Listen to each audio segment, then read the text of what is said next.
आज ही लाएंगे देवरानी। एक बार की बात है, जयपुर शहर में फूलदेवी नाम की महिला अपने पति चंपकलाल के साथ रहती थी।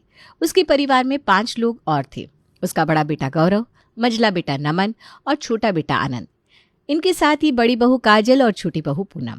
आनंद अभी कमा रहा था। अरे फूल, आज नाश्ता मिलेगा कि नहीं? क्यों नहीं मिलेगा? बिल्कुल मिलेगा। तो कब मिलेगा? दोपहर में? ओफो, आप भी ना बिल्कुल ड्रामा क्वीन हो। अपनी किसी भी बहू को कह दो ना, वो दे देगी। मेरे पीछे क्यों पड़ जाती हो? तुम्हारे पीछे तो मैं 30 साल पहले ही पड़ गया था।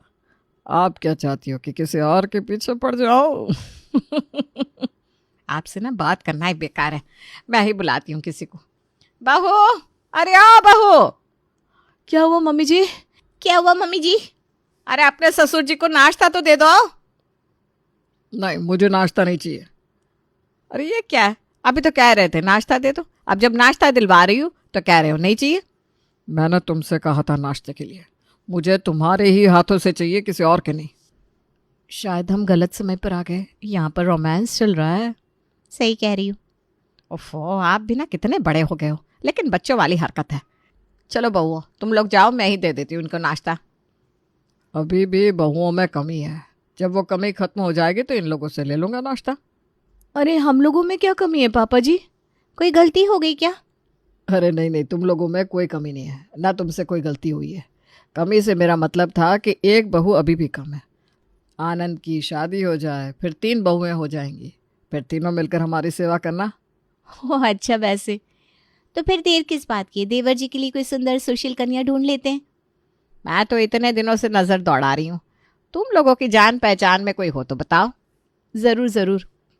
अब ये सारा डिस्कशन यहीं मत शुरू कर देना, पहले मुझे नाश्ता दे दो। हाँ भाई, लाती हूँ मैं। अगले दिन रात का समय था। पूरा घर शांत था। चंपकलाल अपने कमरे में बैठे चाय पी रहे थे। तभी फूल देवी घर वालों को आवाज लगाती है। सब सुनो तो, जरा यहाँ आओ। चंपकलाल, गौरव, काजल, नमन, पूनम, आनंद धीरे धीरे आकर हॉल में इकट्ठा हो गए। अब क्या हुआ? रात में मीटिंग क्यों बुला ली? एक जरूरी बात बतानी थी। कल आनंद को देखने लड़की वाले आ रहे हैं। क्या? अरे पर इतनी बड़ी बात आपने पहले क्यों नहीं बताई? अभी बता रही हैं आप मम्मी जी? हाँ, पहले क्यों नहीं बताया? पहले इसलिए नहीं बताया क्योंकि मुझे पक्का करना था कि वो लोग सच में आने वाले हैं या नहीं। अब कंफर्म हो गया, इसलिए बता रही हूँ। फूल, तुमने बहुत बढ़िया काम किया। सच में तुम्हारे बिना यह घर चलता ही नहीं।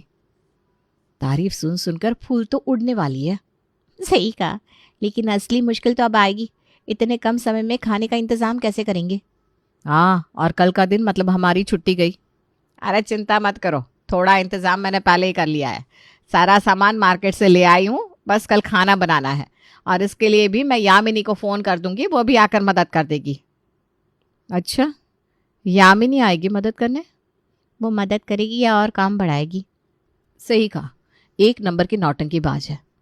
दोनों यामिनी का नाम सुनकर मन ही मन परेशान हो जाती है, लेकिन अपनी सास से कुछ नहीं कह पाती। मम्मी, कम से कम लड़की की फोटो तो दिखा दो। अरे कल जब वो लोग आएंगे तब खुद देख लेना ना। लाइव देखोगे तो ज्यादा अच्छा लगेगा, हैं? अभी आराम करो और सोचो कि कल कैसे खुद को उनके सामने पेश करना है। इसके बाद आनंद कुछ नहीं बोल पाता और फिर सब सोने चले जाते हैं। अगली सुबह होते ही घर में हलचल शुरू हो गई। तभी बाहर से यामिनी और उसका पति पंकज घर में दाखिल हुए। नमस्ते सबको। आ गई ड्रामा क्वीन। वाह, तुम दोनों तो दिन ब दिन खूबसूरत होती जा रही हो। तारीफ मत कर, हमें तेरे इरादे पता है। अभी तो शुरू हुई है, आगे देखो क्या क्या बोलेगी। अरे यामिनी, आ गई तू? हाँ मम्मी जी, इतनी बड़ी बात हो और मैं ना आऊं? फूल देवी उसे गले लगाती है और पंकज को ड्राइंग रूम में बिठाकर यामिनी को रसोई में ले जाती है। चल बता, अब क्या क्या करना है ताकि वो लोग खुश हो जाए। यामिनी मदद करने का नाटक करती है और यहाँ काजल और पूनम दूर से ये सब देखकर झुंझला रही थी। पता नहीं ये मदद करने आई है या और काम बढ़ाने। भगवान ही बचाया आज हमें। किचन में तो चारों ओर शांति का माहौल था। सब तैयारी में लगे हुए थे, लेकिन हॉल में तूफान सा आ गया। यामिनी, यामिनी! पंकज की आवाज सुनकर यामिनी समेत काजल, पूनम और फूल देवी सब किचन से भागते हुए बाहर आए। यामिनी ने हड़बड़ाते हुए पूछा, क्या हुआ? क्यों चिल्ला रहे हो? ये क्या बदतमीजी है?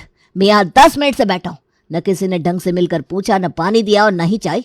ये कैसी मेहमान नवाजी हो रही है घर के दामाद की। अरे दामाद जी नाराज मत होइए, हम लोग ना बस थोड़ा बिजी हो गए थे। बिजी? आप तो सिर्फ अपनी बेटी से मिली और उसे खींच कर किचन में ले गई। मेरी तरफ तो आपने देखा भी नहीं।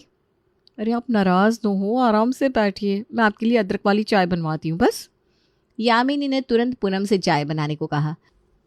पूनम ने चाय के साथ ढेर सारा नाश्ता भी लाकर पंकज के सामने रख दिया।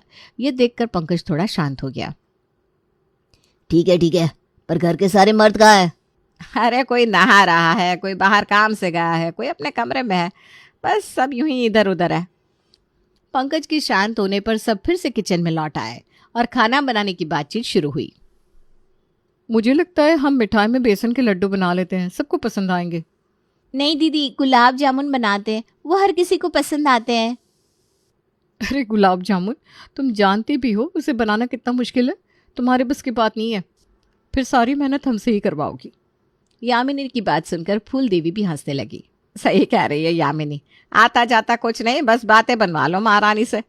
ये सुनकर पूनम को गुस्सा आ गया और उसने यामिनी से बहस शुरू कर दी। दीदी, आप हर बार मेरे सुझाव को गलत क्यों ठहराती हैं? मुझे भी कुछ आता है, आप बार बार मेरी बेइज्जती क्यों करती है? ओहो, ये तो गुस्से में लाल पीली हो गई। अच्छा ठीक है, तुम ही बनाओ अपने गुलाब जामुन, देखते हैं गुलाब जामुन बनेंगे या जुलाब गामुन। पूनम ये सुनकर और गुस्से में आ गई और बिना कुछ कहे अपने कमरे में चली गई। काजल भी पूनम के पीछे पीछे उसे समझाने के लिए भागी। देखो पूनम, गुस्सा करने से कोई फायदा नहीं। नहीं, मैं अब कुछ नहीं सुनूंगी। दीदी हमेशा मेरे साथ ऐसा ही करती हैं। अगर तुम ऐसे ही गुस्सा करती रही तो वो जीत जाएंगी। तुम्हें यही चाहिए क्या? मतलब ये कि अगर तुम्हें जीतना है तो वहीं रहकर जीतना होगा। उन्हें बोलने दो जो बोलना है, तुम अपने तरीके से अपनी बात मनवाओ। चलो मैं सब संभालती हूँ। काजल ने पूनम को समझाया और उसे लेकर किचन में आई। यहाँ किचन में फूल देवी और यामिनी जोर जोर से हंस रही थी। देखा मम्मी, ये लोग हमसे जीतने की कोशिश कर रही हैं, इन्हें नहीं पता कि हम क्या चीज़ है। सही कह रही हो, इन्हें ढंग से ये भी नहीं पता कि घर का खाना कैसे बनता है, और यहाँ हमें सिखाने चली है। जैसे ही काजल और पूनम ने किचन में कदम रखा, फूल देवी और यामिनी अचानक चुप हो गई।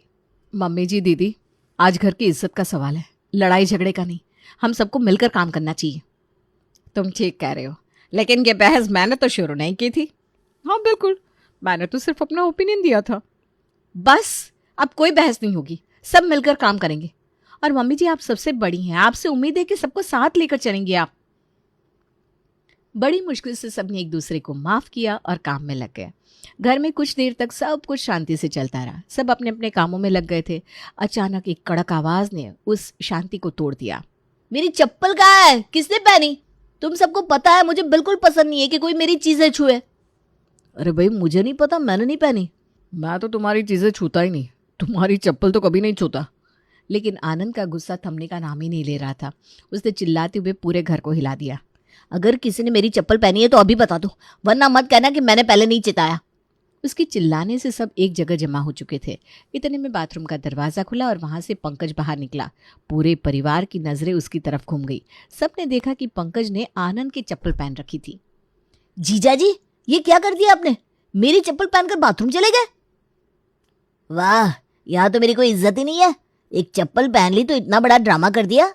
लगता है मुझे इस घर में मेहमान नहीं, नौकर समझा गया है। इनका ये दामाद पना तो खत्म ही नहीं होता। इस बात ने तो जैसे पंकज के तन बदन में आग लगा दी। उसने यामिनी की तरफ गुस्से में देखा और बोला, चलो यामिनी, अब यहाँ एक पल भी नहीं रुकना। इस घर में मेरा कोई मान सम्मान ही नहीं है। अरे ये आप क्या बोल रहे हैं? अब जीजा जी, आप इतना नाराज मत होइए। आनंद छोटा है, नादान है, उसे माफ कर दीजिए। हमारे घर का सम्मान आपके होने से है। मुझे माफ कर दे? मैंने क्या किया भैया? मैं माफी क्यों मांगू? माफी तो इन्हें मांगनी चाहिए। मेरी चप्पल पूछे बिना पहनी क्यों?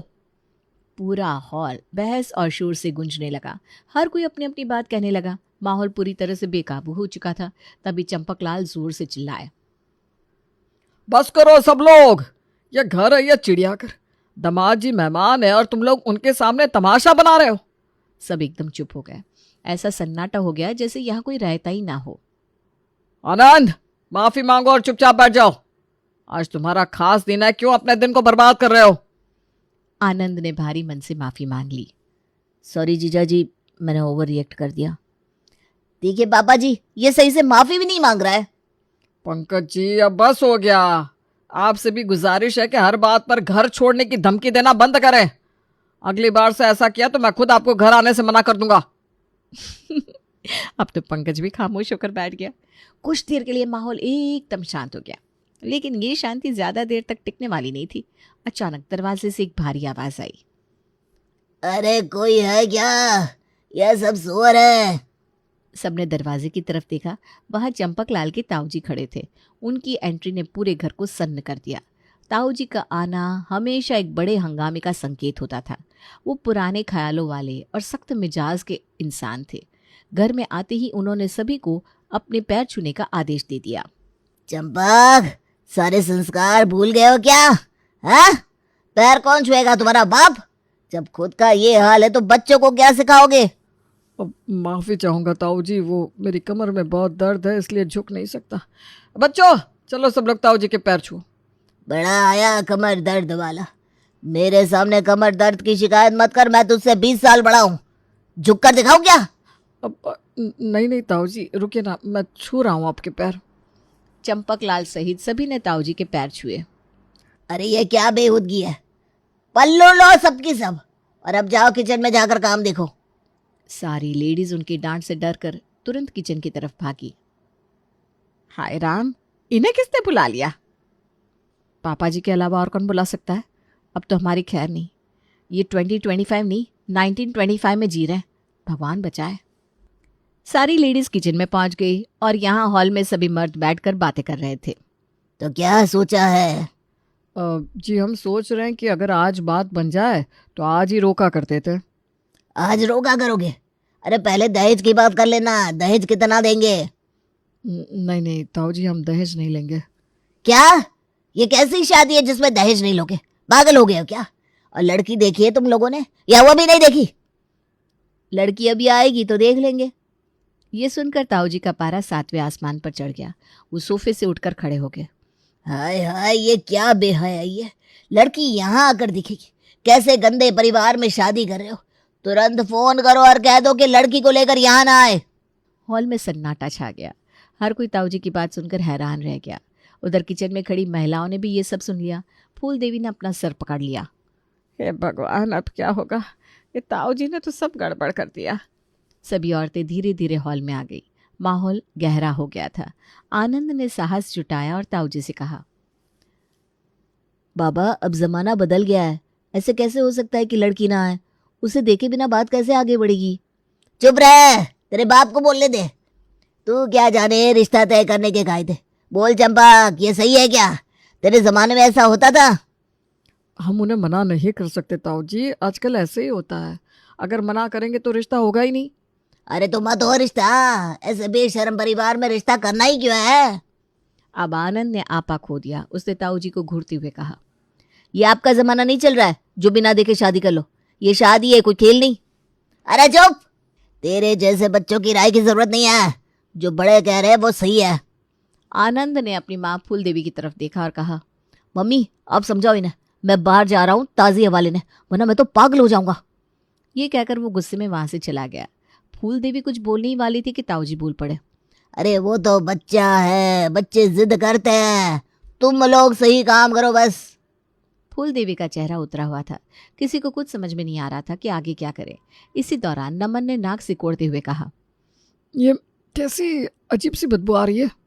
सभी औरतें दौड़ती हुई किचन की तरफ भागी। किचन का हाल देखकर सबके होश उड़ गए। सारा खाना जल चुका था। ये सब तुम्हारी वजह से हुआ यामिनी। तुमने गैस धीमी नहीं की। मैंने? तुम्हें तो गैस बंद करनी थी। दोनों की बहस बढ़ने लगी।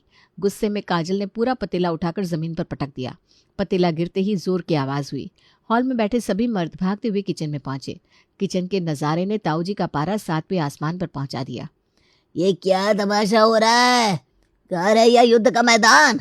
तुम लोगों ने अपनी सारी तमीज खो दी है क्या? गुस्से में उन्हें खांसी आ गई और वो लड़खड़ा कर गिरने वाले थे कि सभी ने उन्हें संभाला और हॉल में ले जाकर पानी पिलाया। अब झगड़ा छोड़ो, बाहर से खाना मंगा लो, अभी भी समय है। अरे नहीं, काजल बनाएगी। उसने पतीला फेंका है तो अब खाना वही बनाएगी। पर खाना जला तो तुम्हारी वजह से था, मैंने तो जला हुआ खाना फेंका। अब दोनों के बीच फिर से बहस बढ़ने लगी। इससे पहले कि मामला और बिगड़ता, गौरव ने हाथ उठाकर कहा, दोनों चुप हो जाओ, मैं खाना ऑर्डर कर रहा हूँ। नहीं, ऐसा मत कीजिए, हम बना लेंगे। ये आनंद की शादी की बात है, बाहर से मंगवाएंगे तो गलत इंप्रेशन पड़ेगा। सभी को ये बात सही लगी। काजल और पूनम ने एक बार फिर किचन की कमान संभाल ली। ताऊ जी ने यामिनी को डांटते हुए कहा, तू भी जाकर मदद कर, मर्दों के बीच क्यों बैठी है? यामिनी सख पकाई और किचन की तरफ जाने लगी, पर तभी पंकज ने अपनी नाराजगी जाहिर की। यामिनी, तुम कोई काम नहीं करोगी, तुम भी तो यहाँ मेहमान हो। दामाद जी, ये मेरी बेटी का घर है और रहेगा, अब ज्यादा मत बोलिए। मर्दों के सामने इतनी ऊंची आवाज में बात कर रही हो, ये क्या बदतमीजी है? बाबा आप चुप हो जाइए, जब से आए 100 साल पुरानी बातें कर रहे हैं। आनंद, तमीज से बात करो, बड़े है वो। हॉल का माहौल पूरी तरह से गर्म हो चुका था। हर कोई एक दूसरे पर गुस्सा कर रहा था और इसी बीच घर का लैंडलाइन फोन बजा। फूल देवी दौड़ती हुई फोन उठाने गई। फोन पर कुछ ही सेकंड बात करने के बाद उसने फोन रख दिया। क्या हुआ? वो लोग नहीं आ रहे, लड़की का कोई बॉयफ्रेंड है, वो उसी से शादी करेगी। ये सुनते ही पूरे घर में सन्नाटा छा गया। सभी एक दूसरे को देखते हुए धीरे धीरे धम से अपनी जगह बैठ गया। अचानक आनंद ने जोर से हंसना शुरू कर दिया। फिर दूसरे, तीसरे और धीरे धीरे पूरे घर में हंसी का फव्वारा फूट पड़ा। अरे भाई, ऐसा ड्रामा मैंने अपनी जिंदगी में पहली बार देखा है। ये घर तो सच में चिड़ियाघर है। ये बात तो सच है। और इस तरह जिस दिन को सबने खास बनाने की सोची थी, वो दिन हंसी मजाक और बवाल में तब्दील हो गया।